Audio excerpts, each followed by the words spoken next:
Thank you, sir. Yep, you bet. All right, guys, we'll start with a quick opening statement and then go into y'all's questions. So, quick McCasland. Yeah, what a great defensive effort by UCF.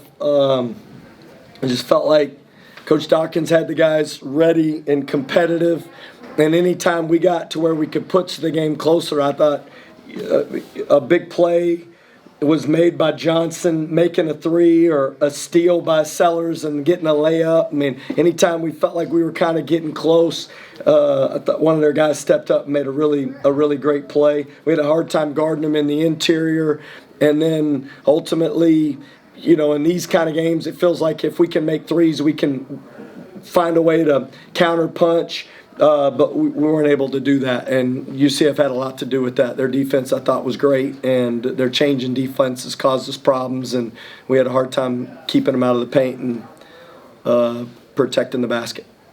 Coach, it was a difficult night for some of your best scoring guards, Toussaint and Pops. What made it difficult for them tonight?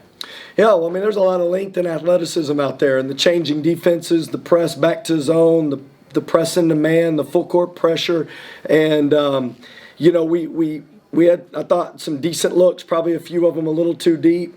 And when those don't go in, you can kind of start to feel the squeeze of their defense and their rotations. And the one guy that really was shooting it well, Kerwin Walton, and I thought their attention to him was tremendous in the second half. They just didn't let him get loose. They blocked his shot to start the second half. And, you know, we countered a few times and felt like maybe we could free it up. I thought Pop made one that thought the game might break open for him, but unfortunately their length and athleticism caused us problems all night. Coach, were you surprised a little bit by the physicality at UCF today? I mean, the last game against West Virginia, they put up a lot of three-pointers, but this time around they seem to really want to attack you guys in the paint. Is that kind of something you were prepared for, or is that something maybe that surprised you a little bit? No surprises. I mean, that's a great coach and a great team that understands. I watched enough of the press conferences going into it, and when I saw Johnson in the line, I just felt like he understood what it needed to be. You know, I mean, you can tell they've got guys that are bought into winning and know what it takes to win. Now, can you do it every night? That's difficult to do, but I do feel like, you know, their attention to putting pressure on us in the paint, and especially with us being a little light down there right now, was obvious and what we expected. Coach, you talked a little bit about UCF's guards. They combined for 31. What was the challenge in guarding them today? Well, I thought we did a decent job early, you know, and then all of a sudden it's just stretches where they take the game over. And, you know, one jumps out to me in particular. Sellers has that step-back three in the first half kind of in front of her. I thought we were doing a pretty good job guarding him, even though we were maybe fouling a little too much. And he shot that step-back going right and made it in front of Walton.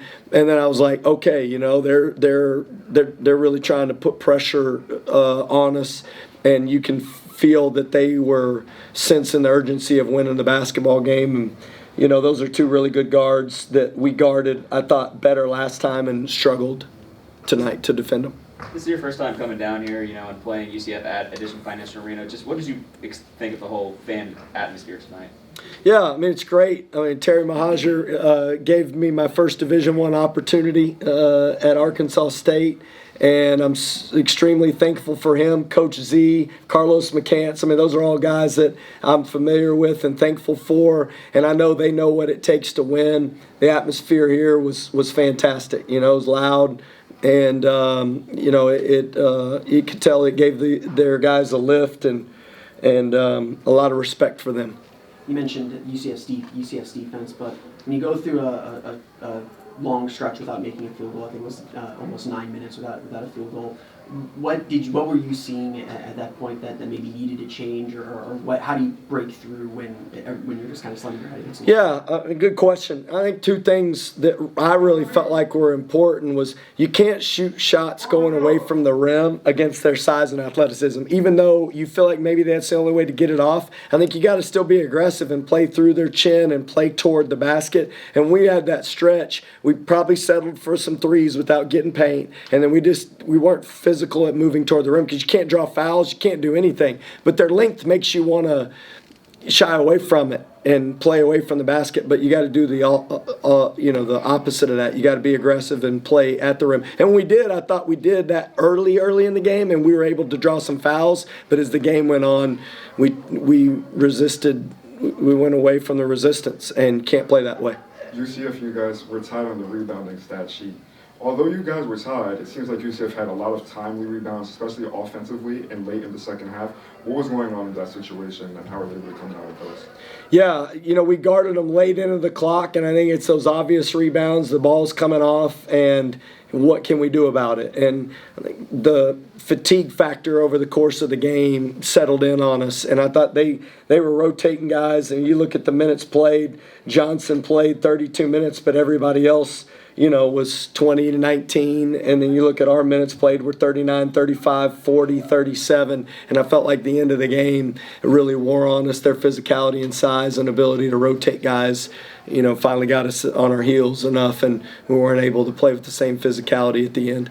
Coach, I know Warren Washington has been hobbling a little bit. He tried to give it a go tonight. What's his status? How's he feeling? Yeah, it's hard to say honestly because I was thrilled that he wanted to compete, and I know he loves his teammates. I know he wants to try, and unfortunately, it was probably more disruptive than it was helpful to start the game. And you could see on some movements that on his face that he just didn't feel like how it was going to work. And, you lose your aggressiveness when that happens and your flow, and he's such a good passer and he's got such a good feel for the game.